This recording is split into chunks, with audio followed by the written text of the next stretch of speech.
Hey everyone, hope you're doing great. We're about to go into our second week of our series, What Do You Do When You Don't Know What to Do?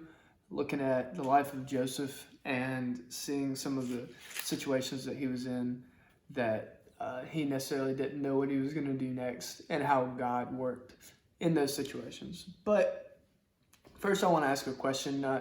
Do any of you tend to overuse either emojis or GIFs?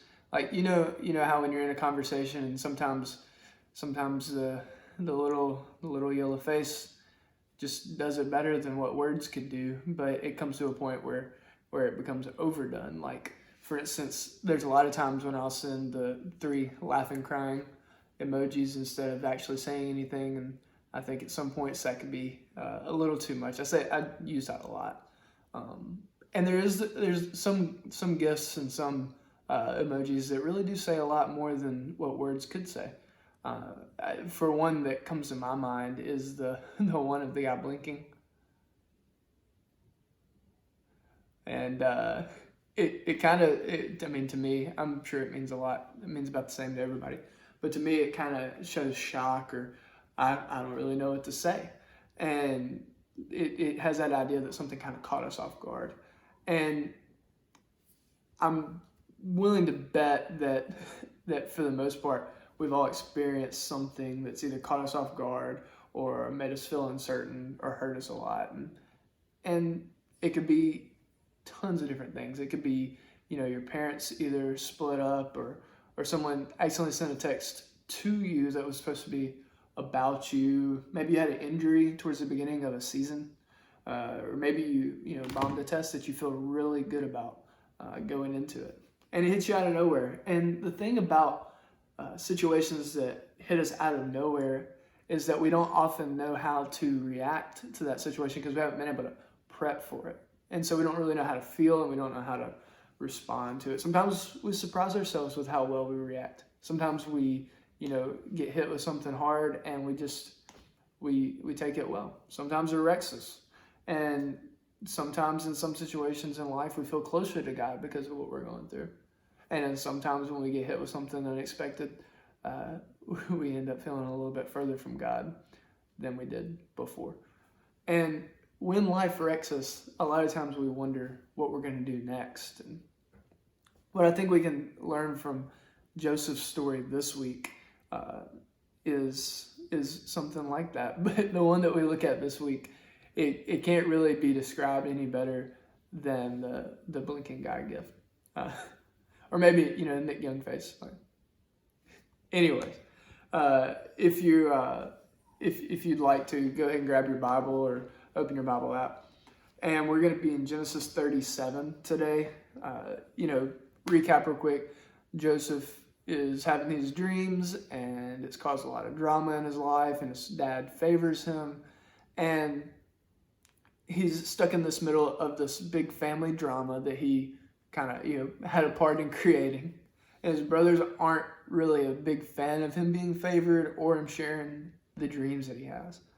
And in Genesis 37 verse 18, we read this about his brothers. They say, "They saw him in the distance, and before he reached them, they plotted to kill him." Well, that's extreme. And then it keeps going. "Here comes that dreamer," they said to each other. "Come now, let's kill him and throw him into one of these cisterns and say that a ferocious animal devoured him.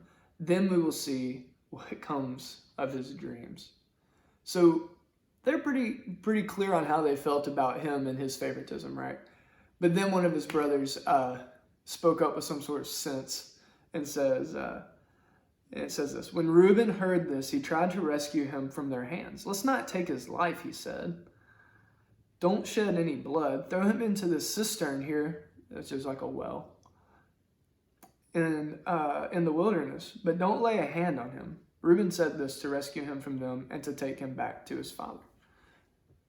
So they did all this. They threw him in a well, and they took his coat that his father had given him to show his favoritism. And Joseph really didn't have any chance to react with any way other than He'd be like the perfect example of the blinking guy gift, right? He'd be like, all right. But thank goodness, as you read through the story, they actually decide to not leave him in the well. They end up selling him instead as a slave. Took the coat and dipped it in blood and took it to their father. And in verse 32, we read what they did. They took the ornate robe back to their father and said, "We found this. Examine it to see whether it is your son's robe." So you can kind of tell how they feel about Joseph by how they say that. They say, "your son's robe." They don't say, our brother's robe or Joseph's robe. They don't call him by name. They just say your son. So you can tell how mad they are at him. And I'm sure at this point, Joe felt fear. He felt uncertainty. He felt anger. I bet he even felt betrayal, I imagine. But I do want to highlight 5 words that show up in this historical account. These words don't get Joseph unsold. They don't help him, but they help him more than anything else could at the time. And that's over in Genesis 39. In Genesis 39, it fast forwards a little bit through Joseph's situation. But in 39 verse 2, the first 5 words say, "The Lord was with Joseph." And that's just showing that God was with Joseph in this situation when something happened so fast to him that he literally couldn't even react. His brothers just, boom, out of nowhere, threw him in a well, and, "Oh, just kidding, we're going to sell you." And he had no time to react. He didn't have time to think about the situation or rationalize the situation. He was alone, but God was with him. And that didn't change his situation that God was with him. That didn't let him see the future and know the awesome story that's going to take place that we're going to go through. It didn't make everything automatically easier for him to deal with. But it showed him that he wasn't by himself. And the same is true for you in whatever situation you're facing. When you don't know what to do, when you're in a situation where you're stuck, or in a situation where you feel like you're by yourself, or you feel like you're not gonna be able to figure this out, or this might be, it feels like the end of the world, right? God is with you in that situation. And here's what I want to look at, because I'm sure you've heard that over and over and over, so much that it probably has lost its meaning to you at this point. But we have to see the purpose of why we have to believe that, because the purpose of someone telling you that God's with you isn't to change your circumstance, but it's to change you.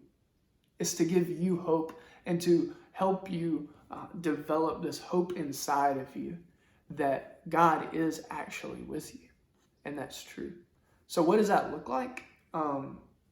It means that you get to be real. It means that you get to feel your feelings, which sometimes is a hard thing to do. But that's all of your feelings that you get to feel. You get to feel joy, pain, fear, doubt. You get to ask questions because God is with you there to answer those questions. And He can take your doubts too. And it also is, it looks like reminding yourself and each other that God's with you. It means, we get to read the end of Joseph's story, and you can jump ahead and you can see exactly how God comes through for him and how He provides for him, and He works through all of these terrible situations for His good. But you can't read the end of your story. You can't just jump ahead and figure out what the last page says for your story. But God's promise is still the same for you, because His promise is the same for all of His people, that He is with you. And this is a reminder for the people of God, the story of Joseph. And it reminds you that there are people all around you, other followers, other believers that are there for you when you don't know what to do. Me, our small group leaders, other students in the group, we're reminders that God is with you, even when you don't know what to do. I hope to see y'all soon. I'm thinking this stuff's starting to get over, but you never know. So I will see y'all when I do get to see you. Stay safe, and I can't wait.